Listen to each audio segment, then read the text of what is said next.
Galaxy leaders panic humans aren't supposed to build ships like that. It didn't move through space. It rewrote it.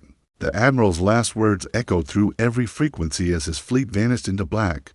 The dead shipyards of Eridanus Drift hadn't sparked into decades. The war had crushed the colonies, silenced Earth's voice, and scattered the last of humanity into asteroid belts and hidden moons like refugees from history.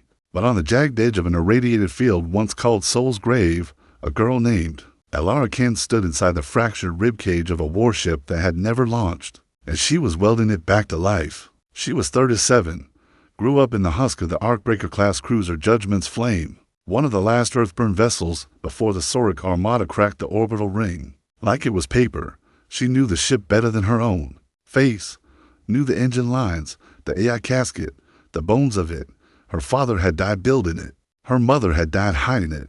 Now, she was alone, and the galaxy had forgotten Earth ever existed. No transmissions, no embassies, no fleets. The Unified Galactic Council, half bird, half machine, half dash things dash you dash don single quotes t dash stare dash at dash to dash long, had erased humanity from the star maps like an infection. That was contained, but the Judgment's Flame still breathed, deep inside her cold, hard.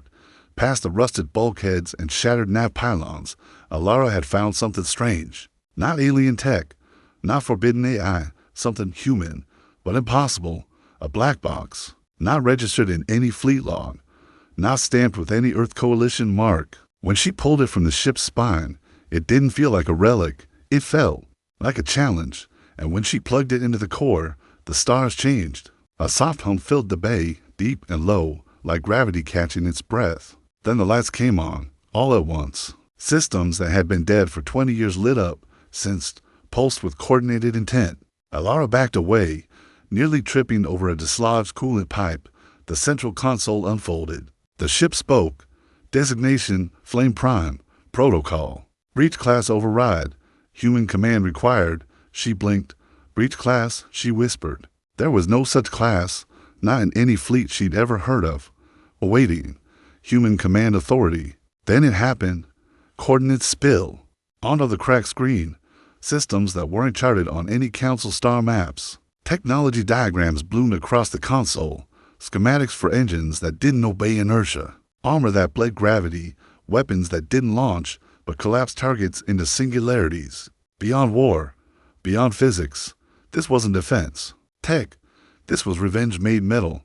Alara stood there, heart pounding, fingers trembling, breathing like the room had no air. Someone, somewhere, had built a contingency, a final, secret evolution of human warcraft, and they'd hidden it in a derelict hull under a dying star, waiting for someone stubborn enough to find it. Outside, the storm howled over the Eridanus wreck fields. Inside, the Judgment's Flame flickered, no longer a ruin, no longer dead. She looked out through the shattered observation panel, above the moons in the distance. The stars shifted, too fast, too wrong. They were being watched. Alara turned, slowly toward the console. Power surge detected. Unknown vessel. Trivector scan. Location breach in 7 point for seconds. She didn't run.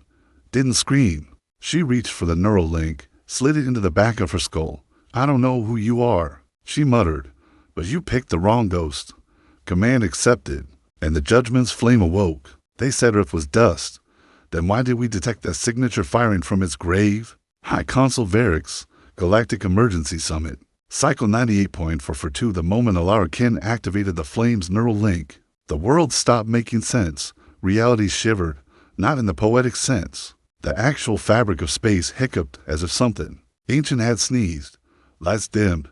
Gravity inverted for a fraction of a second. Then it all stabilized, except nothing felt normal anymore.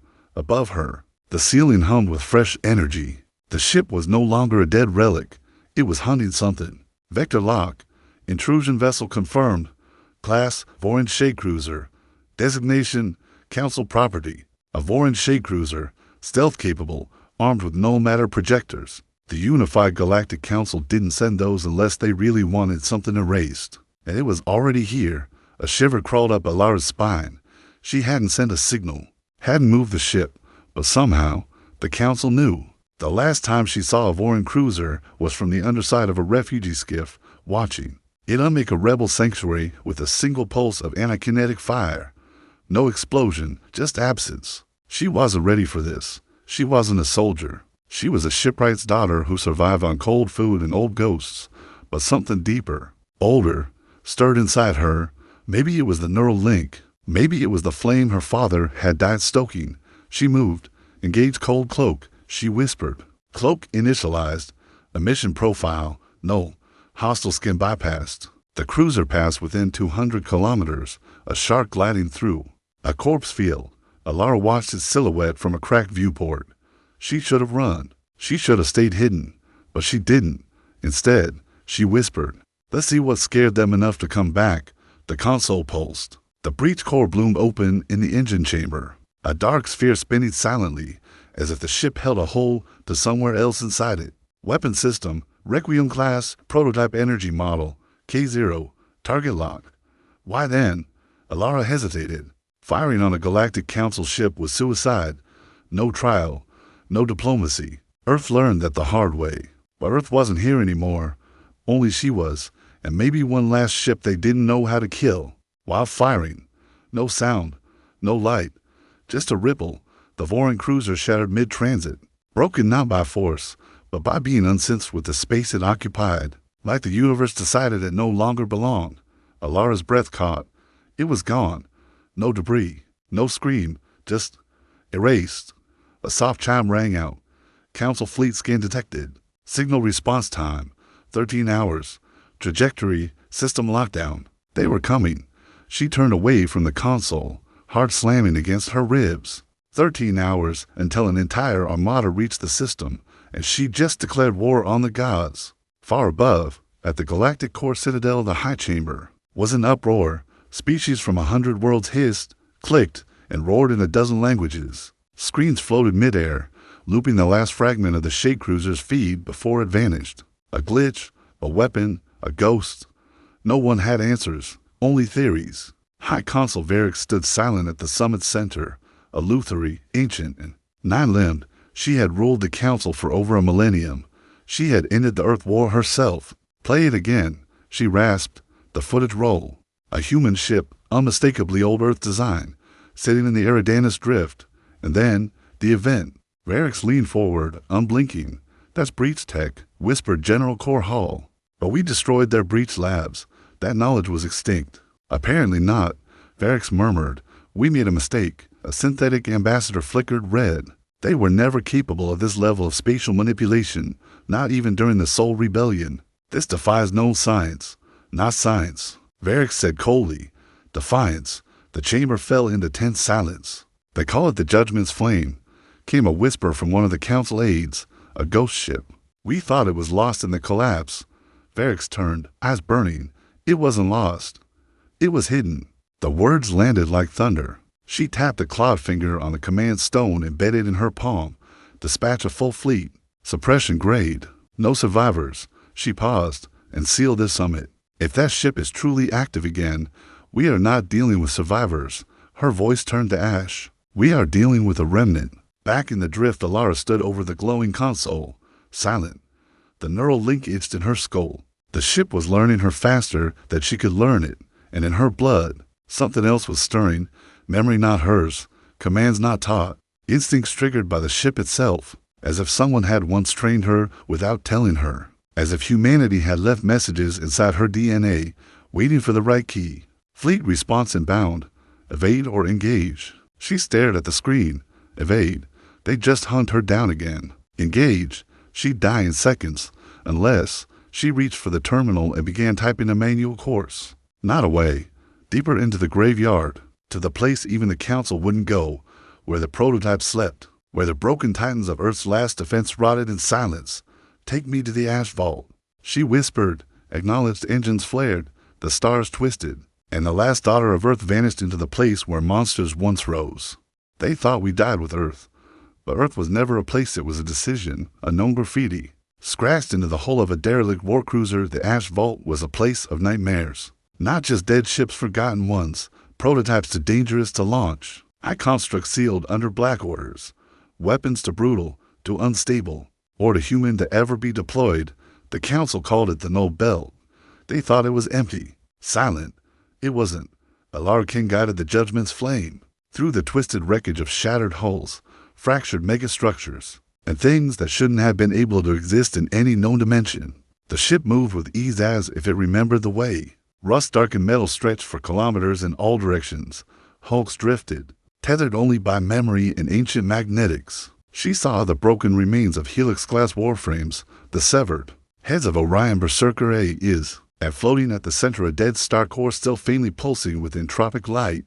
And in the shadow of it all, she saw them, 5 ships, monsters, larger than stations, sleek as knives, black as event horizons, each one dormant, each one never launched. Ash-class warcraft detected, the ship's voice whispered, designations, Revenant, Emberwake, Pale Crown, Thornfall, and Leviathan, status, dormant, command node offline, core fusions degraded. Alara stared. She recognized them from stories rumors told in whispers by old smugglers and exiled engineers. Ships so advanced, they weren't weapons, they were judgment incarnate, projects from the final days of Earth's last directorate.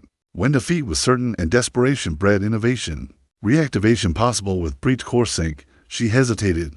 If she woke these ships, there would be no turning back. They were never meant for defense. They were vengeance fleets. Alara touched the control node, send sync, above the belt. Hours later, the Council fleet broke out of warp like wolves arriving at a blood trail. 50 ships, 10 carrier class to black adjudicators, enough firepower to level a quadrant. Admiral Kathera of the Verdict Eternal led the formation and elite tactician of the Orcs, sworn to annihilate all echoes of Earth. Scan the drift, she ordered. Lock onto the Judgment-class signal. Nothing, only silence. She narrowed her eyes, then the shadows moved. Not 1, not 2. 5 dark signals powered online simultaneously. For a moment, her comms were filled with static, then a whisper, human-coded. Slip through, you came to bury us. But we were already building our tombs. Then the Leviathan moved. It didn't fire a weapon. It spoke to space and space. Moved out of the way. A quarter of the fleet was shredded by the sudden gravitational inversion. Ships twisted in on themselves. No heat, no explosions, just obliteration, break formation. Kathera screamed, but it was too late. The Revenant dropped its cloak, firing a wave of neutron shards that vibrated through shields, igniting core matrices and chain reactions. The Emberwake followed, launching solar spears faster than light, pinning ships like insects. Humanity's monsters had awakened, and they remembered. Inside the Judgment's flame, Alara watched the battle unfold from her command node, breath shallow, eyes wide.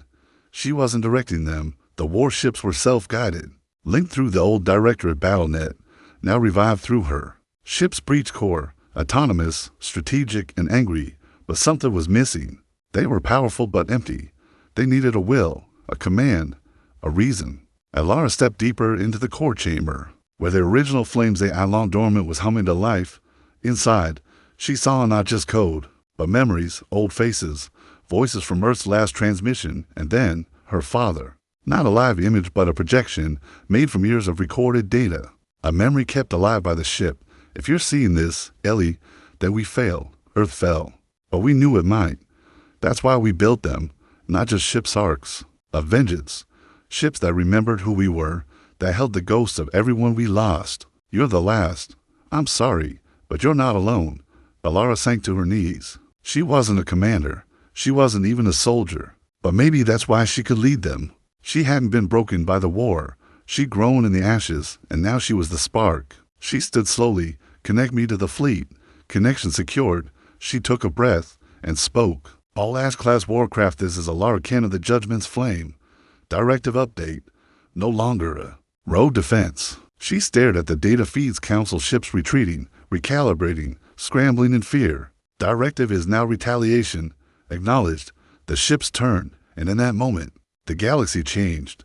Back at the Galactic Citadel High Console, Varix watched the live feeds in horrified silence. Entire battle groups vanished. Strategists panicked. No one had ever seen technology move like this. And at the heart of it, a single human voice giving commands to 5 ships. That should never have existed. Someone had lit the match. A voice crackled over the emergency channels. They're not just ships, they're memories. And they've decided to remember us. Varix sank back into her throne of bone and crystal, eyes distant. Prepare the breach wardens. This isn't a rebellion. It's a resurrection. They used to laugh when we called Earth sacred. Then we turned its wreckage into a weapon. Alara Khan, intercepted broadcast.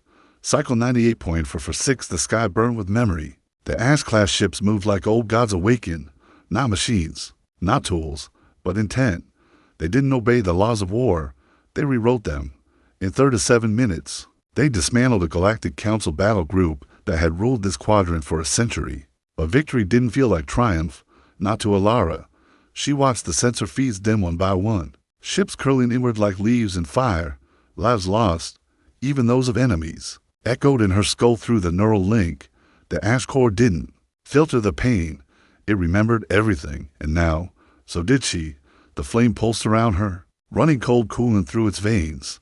The other vessels drifted in quiet orbit, waiting, watching, forming a pattern across the Eridanus grave, like sentinels around a graveyard. Incoming transmission, the AI said, voice lower than before, encrypted, human origin, unclassified source. Alara blinked. Human? No one else was left. She allowed the link. The screen lit up with a scarred, dust-smeared face. Man, his eyes sharp but weary, wrapped in a patch-resistance jacket.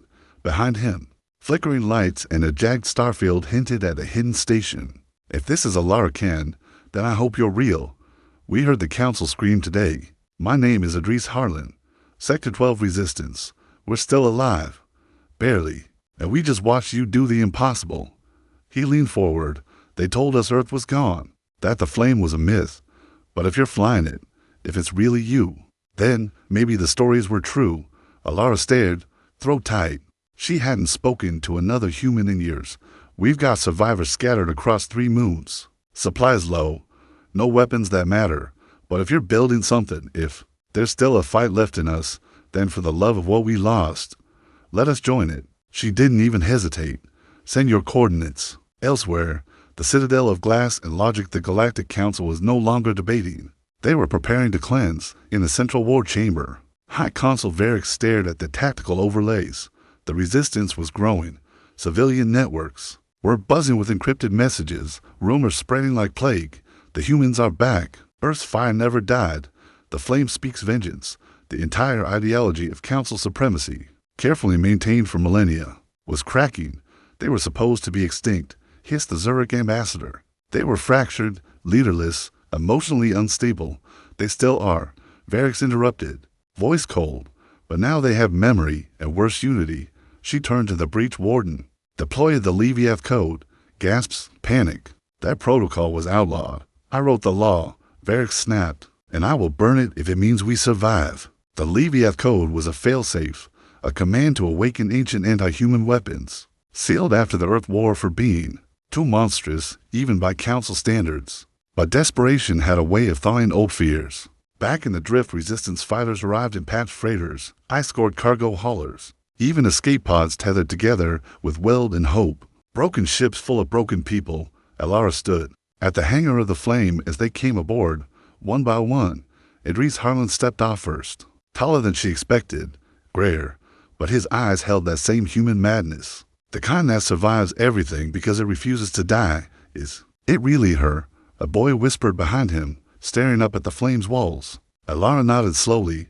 She's not what she was, but she's awake. They built a war room in what used to be the Flame's hydroponics bay. The old plants were long dead, but the air still held traces of Earth's soil. There, under rusted lights, they plotted something no one in the galaxy had dared whisper for 20 years. A counterstrike. They wouldn't just run anymore. They'd take something back. First target, Outpost 37, a council relay station. Not strategic, not vital, but it was built from human bones, literally. A monument of conquest. You sure we start here? Idris asked. Alara's jaw tightened.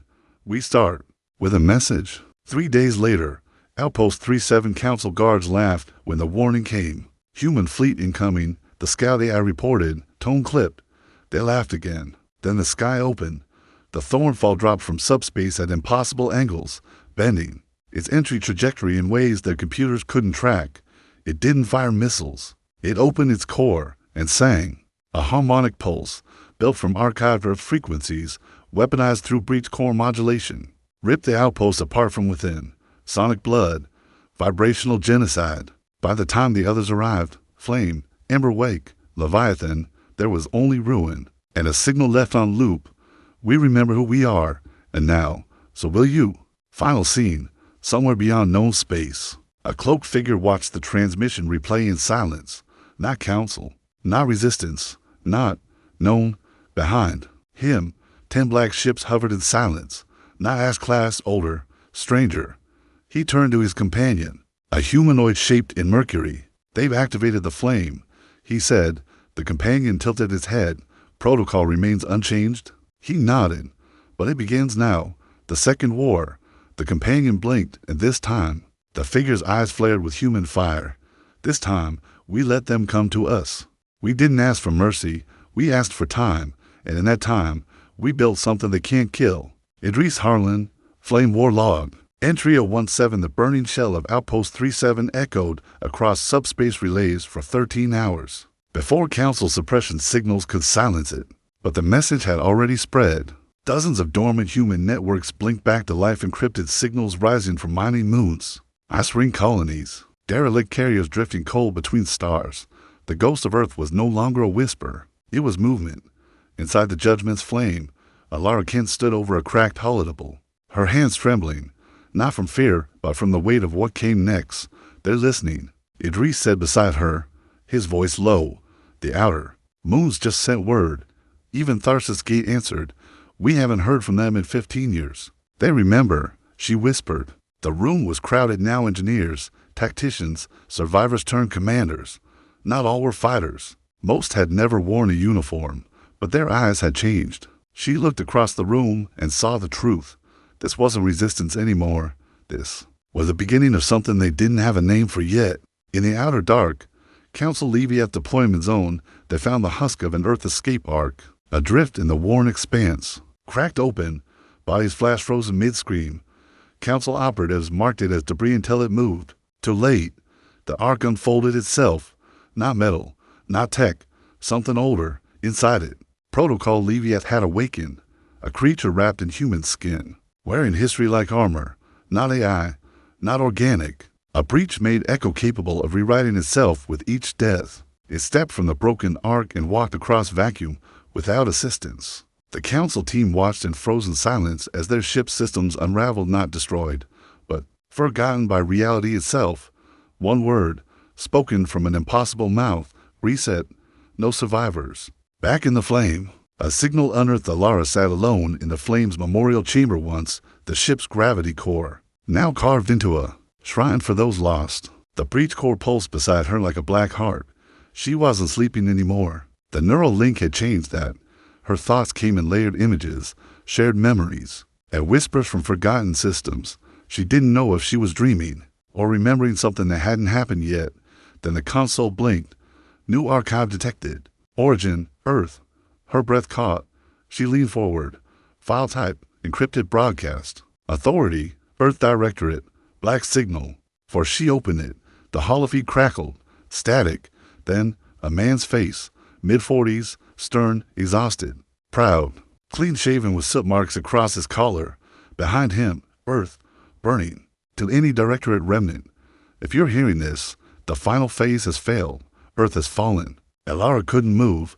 We initiated the black signal to encode our last countermeasure, Eidolon Protocol. If Flame-class breach vessels survive, upload this directive into their core. It will awaken what we buried beneath Olympus Mins. She gasped. Olympus Mins wasn't just a volcano. It was a vault. We weren't trying to win, the man said. We were trying to be remembered. But if you're hearing this, maybe we get one last strike. The screen cut to black. Then a set of coordinates appeared. Not in any star chart. Not in any council archive. Because it wasn't a place. It was a buried signal inside the breach core itself. Moments later, War Room, this is suicide. One of the engineers said, we don't even know what's buried under Olympus Mins, added another. If it's still there at all. Alara turned toward the table, her voice cold steel. It was never about safe. She keyed the flame's interface. It's about finishing what they started. The coordinates weren't in space. They were in breach space, a broken dimension used only by advanced Earth vessels for skip transits. a place of folded voids and silent echoes. The Ash-class ships couldn't reach it alone, but the flame could, and she could bring something back. In the breach, no time, no space, only memories shaped into motion. The flame dove inward, piercing the edge of reality like a blade through silk. Systems blinked and failed. Lights dimmed. The AI wept in static as the ship bent through a forgotten corridor, once used by Earth's final intelligence operations. Alara felt it in her bones, wrongness, pressure, heatless fire in her veins. Then, silence. And before her, a vault, floating in the void, massive, black, etched with Earth glyphs older than any living human. Welcome, Flame Command. A door opened. Inside, encased in diamond stasis, lay Idalan, a human figure motionless, silver-veined skin glowing faintly with breach energy, male, eyes closed, heart still, but not dead, an echo of Earth's last mind, compressed into one synthetic human vessel, neither AI nor clone, a living weapon built to speak to stars and kill civilizations. She reached out. Wake up. His eyes snapped open. Designation, Alarakan. She nodded slowly. Then it begins. In the Council core system, Panic High Consul Varric stared at the incoming breach wave signature. It was like nothing they'd ever seen. Not just one ship, not five. An entire human formation emerging from a fold in space-time, led by something their sensors couldn't define. Is that a human? Someone whispered. No. Varric rasped. That's a consequence. We weren't the strongest. We weren't the smartest. But we remembered what pain made of us. Idalan, Flame Archive entry the 1st of January 99. He walked the deck like he had always belonged. The being called Idalan moved without sound, without hesitation. His body was human in shape, but the way space bent around him said otherwise. A single strand of Brett's light ran down his spine, pulsing like a heartbeat caught between moments. Alara Ken watched him from the command days of the Judgment's flame, surrounded by her crew. Old resistance fighters, refugee engineers, shipburn orphans. None of them had ever seen a god before, but that's what he was, not in divinity. In purpose, Idalan was Earth's final contingency, a synthetic soul carved from the minds of Earth's last war scholars, tacticians, linguists, and mythologists, wrapped in flesh designed to withstand Brett space itself, a living command. Cipher for the last war humanity never got to fight, and now, that war had come knocking. Aboard the Emberwake, hours later they gathered. The 5 Ash-class warships flanked the flame like wolves in formation, each one pulsed with fire core heat and breach drive static. Their A is now whispering to each other like old generals trading scars. Idalan stood at the center of the strategic holosphere, palms open as dozens of micro-tactical feeds unfolded. Alara paced slowly. Tell me this isn't suicide. He looked at her, voice steady. It's not suicide. It's history, repeating until someone breaks it. She clenched her jaw. And you think that someone's me. I think you're the first human in decades who chose to lead without permission. Silence. Then he spoke again. The Council has gathered the Leviath constructs. They intend to purge the drift with Planet Cracker ordnance, 2 systems already sterilized. Idris cursed from the corner. They're accelerating. They're afraid. Good, Alara said coldly. Fear means they still believe we're real. Idalan nodded once. Then it's time we show them what Earth left in its shadow.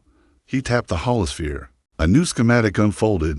Not a ship, not a weapon, a plan. They would strike the breached gate at Carthville, a central nexus through which Council fleets were leapfrogging into every occupied system.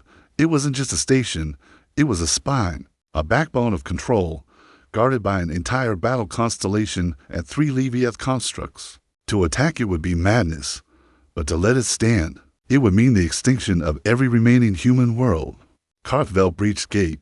Council stronghold the station was a miracle of alien engineering, a lattice of rotating gravitational spires stretching across a synthetic black hole, 10 kilometers wide, armed with phase singularity cannons, staffed by 30,000 Council elite.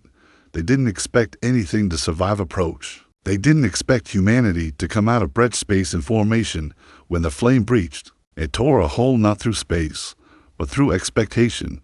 The Emberwake arrived first, pulse engines shearing reality like a comet of knives. Behind it, the Thornfall and Revenant blinked in, firing coordinated gravitic dissonance bursts that shattered Council flag screens. before alarms could even finish sounding. Then the flame appeared, flanked by Leviathan and Pale Crown, breach trailing like gods risen from myth. Inside the gate, panic. This isn't a fleet. A commander screamed. This is a myth. Then the signal hit. A pulse from Eidolon, encrypted in Lost Earth dialect, carried on Tachyon resonance. You burned our sky. We answered with silence. Now we answer with fire. The flame fired first. The Requiem lance cut straight through the station's heart. Not exploding, not melting, but disassembling matter into historical light. Council constructs blinked out of existence. Entire tactical AI networks collapsed under Earth-coded paradox viruses, hidden inside the old warship's ghosts. Still, the enemy fought back. The Leviath constructs descended 10 miles wide, shaped like gods of entropy, armed with forbidden tech from pre-council dark space. One moved straight for the flame. Alara saw it coming, so did Eidolon. He stepped forward, whispering to the ship itself, "Let me in." Alara hesitated. "You're not built to command her. No one is. I am her voice." He said, "And she remembers me." The flame accepted him. A pulse of Brechtlight surged through its hull. Weapons charged, engines flared, and then the flame split in two, impossible, but real, each part forming a mirrored clone of itself, skipping timelines, acting faster than light, existing in multiple futures at once. The Leviath construct fired a singularity cannon. The flame was already behind it. The beam consumed empty space. The flame responded with a gravity-braided lance, woven through Eidolon's mind, a strike not aimed at the body, but the logic, structure of the Leviath itself. The construct froze, and then forgot what it was. It collapsed in on itself, a god reduced to amnesia. Eidolon fell to one knee. Blood, or something like it, dripped from his nose. "Are you okay?" Alara asked, helping him up. "I just rewrote an ancient god's name," he whispered. "Takes a toll." Karthvel collapses. The final phase was silent.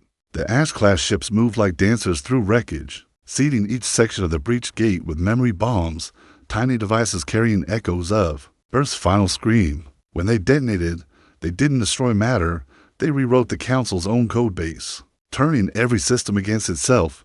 By the end, only one ship remained standing in the Council sky, the Flame, and as its braid core dimmed, Eidolon whispered, "Now they know." Alara stood by him, bruised, exhausted, but burning bright. "What comes next?" He looked toward the stars. "They'll bring everything." She smiled. "Then we bring what they can't fight." "What's that?" She turned away, voice soft as thunder. "Us." They didn't fear our weapons. They feared the idea that we were still out there, still remembering. Alara can. Flame War Chronicle, Entry 97.0, Infinity the Galaxy screamed. Every council channel, every neural relay, every broadcast node, echoed with the same impossible report. Karthvel has fallen. Ash-class vessels confirmed. Flame-class judgment ship active. Eidolon awakened. Humanity has returned. Across 6 sectors, Council garrisons shifted into emergency lockdown. Outer-world governors abandoned their posts. Allied species debated quiet betrayal, afraid to be next in line. But nothing could stop what was coming, because for the first time in 100 years, the myth had found its voice, and it was loud enough to shake stars. Deep orbit above Arcadia's prime, Council Centrality Fleet Command stood silent. High Consul Varric stared at the burning feed from Karthvel, her claws dug into the crystal rail. Her people Luthery, cold and calculating, watched her for orders. There were none, because there were no rules for this. We controlled the narrative. One of the Orcs' advisors whispered. We erased them, scrubbed their history, buried every flame-class schematic. How are they? Varric didn't answer, because she knew. They hadn't erased humanity. They taught it how to hide. How many systems remain loyal? She asked. Not enough, came the quiet reply. And the Leviath constructs are down. Varric turned to the central war table. Then, for the first time in her reign, she pressed the final seal. Begin. Protocol eclipse. In the flame, war room alarms flared. The Ash-class fleet spun into realignment, forming a defensive matrix. Eidolon stood at the center, face drawn but burning with data glow. They're launching eclipse. He said. Alara's brow furrowed. What is it? A failsafe from the war before. I only know fragments, just enough to know they'll try to burn the timeline itself. The room fell silent. Idris blinked. Wait, you're saying They're going to erase us from history? Yes, Eidolon said. Not our bodies, our meaning, our place. They'll overwrite the chain of events, rewrite every star chart, turn Earth into myth again, and if they succeed, Alara turned her gaze to the stars beyond the viewport, then we never existed. The heart of Eclipse, Starforge Null, a map system, it was not a station. It was a wound in reality. The Starforge Null had been built by the old council, buried in collapsed dimensions, never intended to be found because it was a time weapon. And now, it was awake. Massive rings began to spin. Reality groaned. Timelines wavered. Inside, robed architects of the council linked their minds, preparing to burn the human anomaly from the chain of cause and effect. One whispered in the old tongue, we erased their fire. But before the sequence could lock, a breach opened in the forge's core. Not an explosion, not an attack, a signal. You thought we were ghosts. You thought you killed our home. You forgot that Earth taught us to remember everything. A shape materialized in the void. The flame. Behind it, the full Ash-class fleet revenant, Ember Wake, Pale Crown, Thornfall. Leviathan, each one bristling with heat, light, and memory. And between them, a form wrapped in white energy, walking through breadth space itself. Eidolon. The final battle. The stars turned red. Eidolon landed on the surface of Starforge Null without protection.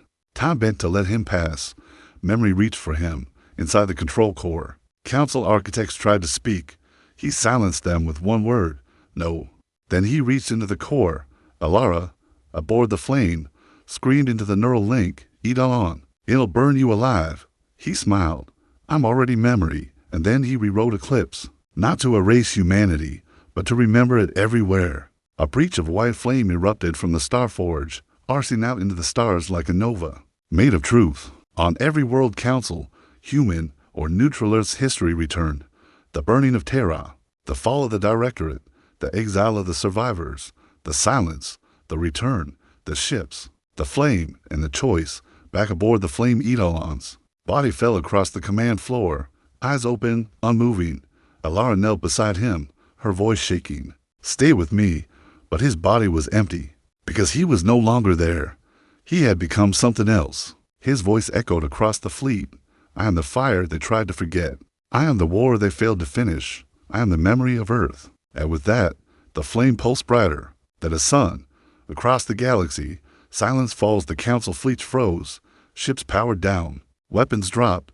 And from the ruins of the forge, something impossible happened. The stars changed. Where once Earth was a dead coordinate, now it burned again on every map. The system raised itself into galactic memory, and beside it, a new label in human script, Remember US. Final scene, the flame. Days later, Alara stood on the observation deck. The war was not over, but something had ended. She turned to Idris. You think he's gone? No. Idris said, he's everywhere now. A small voice spoke from the console, the flame's AI, changed by Eidolon's touch. Alara, Ken. Directive update. Final phase unlocked. Human fleet signal strength. 47 systems and rising. Earth, request return. She smiled, not because it was over, but because it had begun. We were scattered, hunted, and silenced. But stars remember what silence tries to erase. Inscription found etched into the hull of Judgment's flame. After the breach storm, the galaxy no longer looked the same.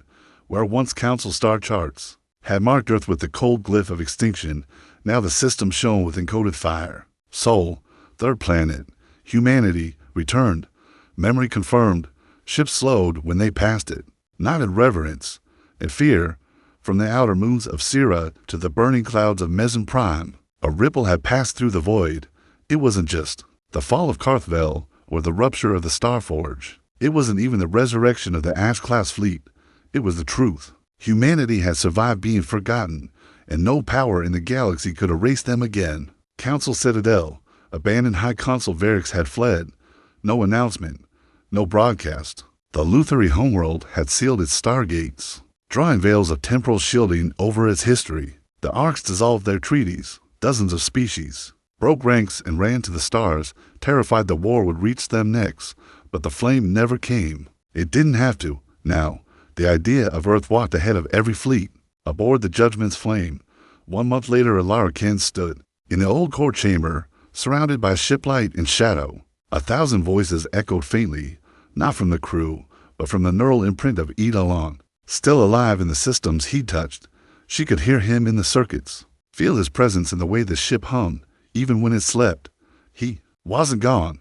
He'd become something no one could kill, a memory encoded in every breach-born signal, carried across ships like myth, living in language and transmission. She closed her eyes and whispered, "Where do we go now?" The flames AI answered in his voice, "Home Earth," orbit no one had seen her in over a century. Scars ran across her surface, black craters from the orbital bombardment. Seas glassed into stillness, forests burned, oceans bled, cities turned to ash long ago. But beneath the ruin, Earth still spun, still waited. The flame entered orbit without ceremony. No fanfare, no fleet behind it, just one ship. Alara watched the planet appear through the viewport, not as she'd seen it in Directorate archives, but as it was now, wounded, cold, alive.